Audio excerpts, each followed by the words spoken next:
significa colaborar com as empresas no estabelecimento de políticas de logística reversa? Sem dúvida alguma. Em 2008, ou pouco antes de 2008, nós fomos quase que assediados por uma série de empresas, fazendo muitas palestras, muitas conferências pelo Brasil afora e mesmo no exterior. Fomos assediados, no bom sentido, por empresas que queriam um local para discussão desses temas sobre lógica reversa, de tal forma que se melhorassem práticas, que se difundissem conhecimentos, que se tornasse mais público para a sociedade empresarial de uma forma geral, que a solução de logística reversa, a solução do retorno, do equacionamento retorno, passava pelas empresas, pelo ambiente empresarial e, acima de tudo, pela iniciativa empresarial. Então, formamos, nesse momento, em 2008, com essa iniciativa de algumas empresas, inauguramos e fundamos o Conselho de Logística Reversa, exatamente com essa finalidade, de difundir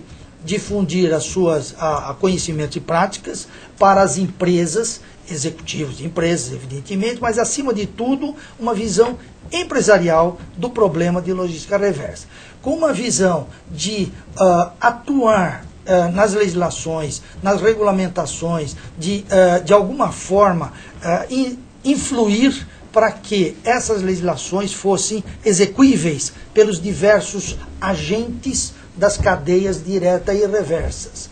E, ao mesmo tempo, também trabalhando na normatização, na certificação de empresas, porque existem, caros telespectadores, né, existem muitos preconceitos ainda sobre a utilização de produtos que tenham um certo conteúdo, que sejam de alguma forma reaproveitados.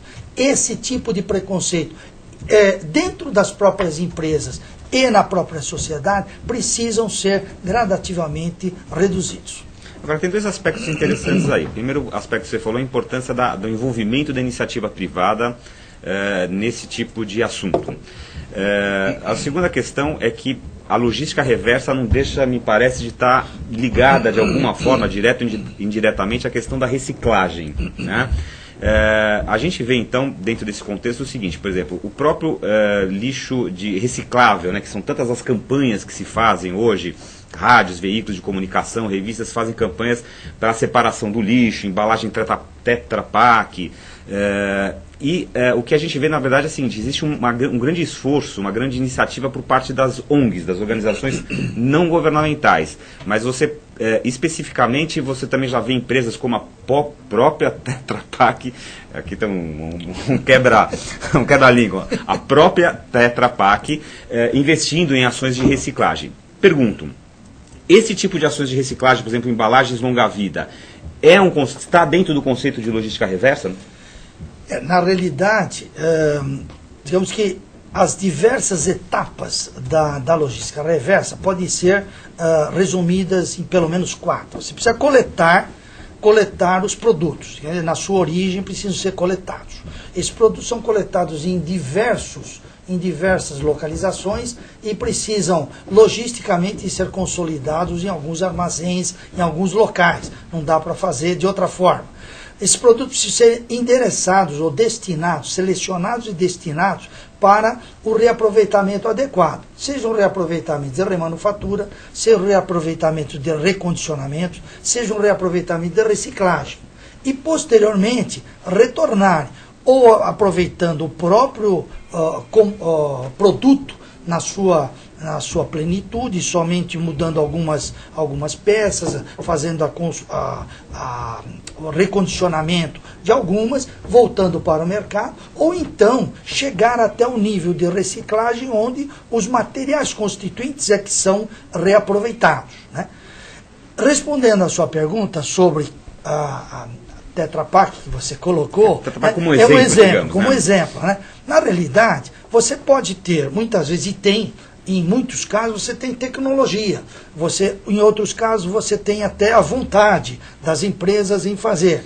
No entanto, muitas vezes, a tecnologia, a vontade, não são suficientes para equacionar o problema. É necessário, realmente, um programa, muito bem elaborado, e isso custa, evidentemente isso custa, para que estas fontes sejam identificadas, que os transportes possam ser realizados, que as armazenagens também sejam, que a seleção seja feita, enfim, todas essas fases custam e precisam ser realizadas, sem o que não existirá retorno de produto.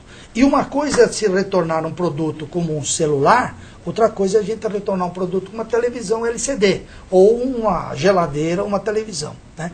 Quer dizer, são coisas completamente diferentes, são produtos logisticamente completamente diferentes, que precisam ter cada um equacionamento diferenciado. Muito bem.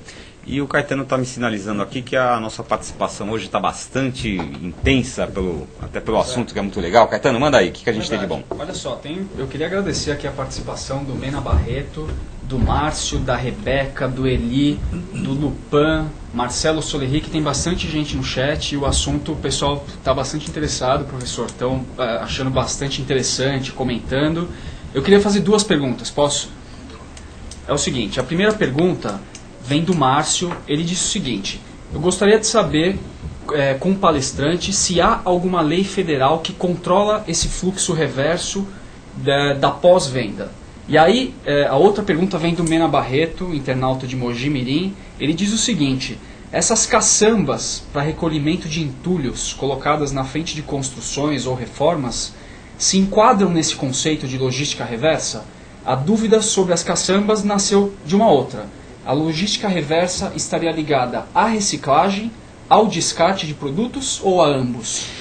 Então, antes do professor responder, é legal, a primeira pergunta diz exatamente sobre a Política Nacional de Resíduos Sólidos, do qual o professor e a associação têm tido uma participação aí bastante grande, e essa política ela visa responsabilizar indústrias e empresas a lidar com os produtos fora de uso. Então, vamos comentar sobre esse assunto aí, que é um assunto da nossa pauta. Perfeito. Então, agradeço as perguntas, que são muito boas. Na realidade, as legislações elas vêm aparecendo no mundo todo e, em particular, também no Brasil. O Brasil está superando algumas fases, né, interessantes, vai passando algumas fases, digamos assim, muito interessante, e está avançando bastante nesse sentido. Nós temos alguns estados que já emanaram legislações específicas sobre políticas estaduais de resíduos sólidos, abrangendo tudo aquilo que envolve o retorno do resíduo sólido. O estado de Minas Gerais, por exemplo, o estado de São Paulo, o estado do Paraná, são aqueles que já emanaram legislações específicas para os seus estados. Recentemente, nós tivemos a aprovação na Câmara dos Deputados, em Brasília, da Política Nacional do Resíduos Sólidos, citado pelo Gilberto há pouco. A Política Nacional do Resíduos Sólidos é um guarda-chuva muito interessante, uma espécie de constituição para o retorno de produtos de tudo quanto é natureza, que sejam considerados sólidos, né, para diferenciar daquilo que é mais orgânico, que é mais líquido, exatamente. Não quer dizer que outros líquidos, como óleos, lubrificantes e tudo, não sejam considerados dentro da legislação. Eles o são. Agora, o que trata esta legislação? Essa legislação, em vias de ser aprovada, finalmente, depois de muitos anos de tramitação... Aqui a informação diz que o presidente Luiz Inácio Lula da Silva deve sancioná-la em 5 de junho, que é o dia do meio ambiente. Mas o interessante que eu queria que você comentasse, que é o que você vai fazer agora, é que ela prevê que os envolvidos na cadeia de produção e comercialização de um produto, desde a indústria até as lojas, terão que chegar a um acordo. Na verdade, as empresas terão até o fim de 2011 para apresentarem propostas para se chegar a um consenso. Isso vai colidir com essas políticas de Minas, São Paulo? Como que é isso? Não, acredito que não, porque a própria legislação, o próprio projeto que está em tramitação, ele prevê que a política nacional ela prevalece em relação às políticas estaduais, de formas que elas terão que se adequar, as estaduais terão que se adequar à política nacional.